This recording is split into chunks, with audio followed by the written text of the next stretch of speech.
এবার শীতে কি হবে বলো তো?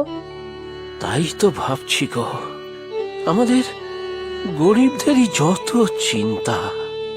এই তো বর্ষাকালে ঝড়ে বৃষ্টিতে বাসা ভাঙলো, সেটাও তো আর সারিয়ে উঠতে পারলাম না।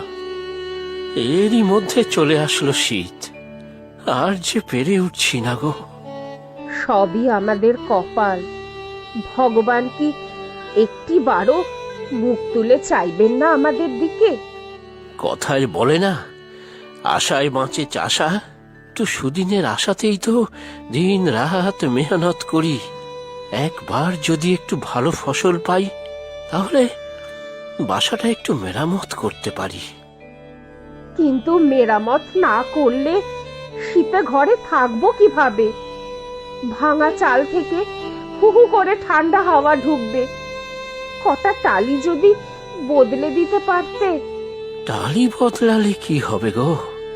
চালের কাঠামোটাই তো ভেঙে পড়েছে। ওর উপর টালি লাগাতে গেলে সব শুদ্ধ ভেঙে পড়বে। ঝড়ে বড় গাছটা যে ভেঙে পড়লো ঘরের উপরে, তাতেই তো দেয়ালটা অর্ধেক ভাঙলো। ভাগ্যিস খাটটা অন্যদিকে ছিল, না হলে সেদিনই। ভালোই হতো, দুজনেরই দফা রফা হতো। তবে শোনো, সেদিন মরিনি যখন, তখন লড়াই করতে ছাড়বো না। শীতের সবজি লাগিয়েছি এত পরিশ্রম করে, ভালো ফলন হওয়াতেই হবে। তারপর তোমার বাসা সারানো। মরিনি মরিনি, বেঁচে আছি আমি এখনো।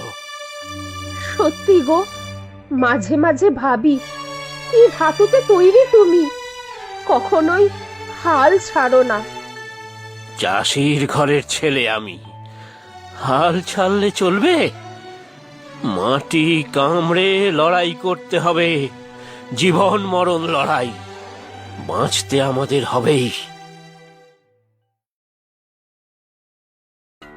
দিনুখুড়োর জমিটা হাতাতে পারলে মন্দ হতো না। বুড়ো বুড়ি থাকে, খুব একটা ঝামেলা হওয়ার কথা নয়। বললেই তাকে জমিটা দিয়ে দেবে, ও খুঁড়ো কম যায় না বুঝলি। সে একটা বুদ্ধি বার করতে হবে। তোর শয়তানি বুদ্ধি কি আর কম আছে? ওই খুঁড়োর জমির উপর তোর যখন শকুনের দৃষ্টি পড়েছে, তখন সেটা না নিয়ে কি তুই ছাড়বি? তুই যতই শয়তানি বুদ্ধি বল, তাতে আমার কিছুই আসে যায় না। আমি জানি আমি ওই অভাগার জমিগুলোকে উদ্ধার করছি। জমি উদ্ধার করছিস? তা নয় তো কি, এইসব অভাগা অপদার্থ লোকগুলোর কাছে জমিগুলো পড়ে পড়ে নষ্ট হচ্ছে।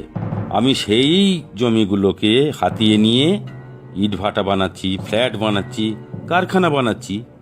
আর দুজনে মিলে টাকা কামাচ্ছি।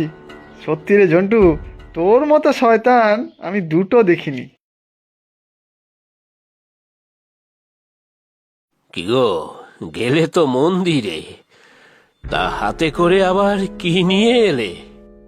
তাই তো ভাবছি, মন্দিরের থেকে আসার পথে পালপাড়ার দুটো ছেলে ধরলে। একজনের নাম মনে হয় ঝন্টু, অন্যটার নাম তো জানি না। মাসিমা মাসিমা বলে কত আদিক্ষেতা। বুঝেছি, জন্টু আর স্বপনই হবে, গ্রামের উঠতি মাস্তান। তাদের আবার কি মতলব? তোমার জন্য ফল মিষ্টি দিয়ে দিল, খেলে নাকি শরীরে জোর বাড়বে। খামোকা ফল মিষ্টি দিতে যাবে কেন শুনি? কিছু দুষ্টু বুদ্ধি নিশ্চয়ই আছে। তুমি নিলে কেন? না নিলে কি উপায় ছিল? হাতে ধরিয়ে দিয়েই চলে গেল, বলল পরে আসবে দেখা করতে। আমার তো মোটেও সুবিধের মনে হচ্ছে না। ইদানিং ওই ঝন্টুটার শুনেছি বিস্তর টাকা পয়সা হয়েছে। কোন কুকর্ম করছে তা কে জানে। যা খুশি করুক গিয়ে, তাতে আমাদের কি? আমাদের বাসাটা মেরামতের কিছু উপায় হলো?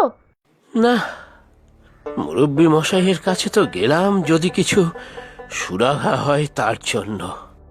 হলো কিছু? না, একটা দরখাস্ত লিখিয়ে নিলেন, উপর মহলে জানাবেন বললেন। বলেছেন যখন ঠিক হবে। এখন এই ফল মিষ্টি দিচ্ছি, খাও তো দেখি। না হে গিন্নি, এসব আমার গলা থেকে নামবে না। পাপের পয়সার জিনিস।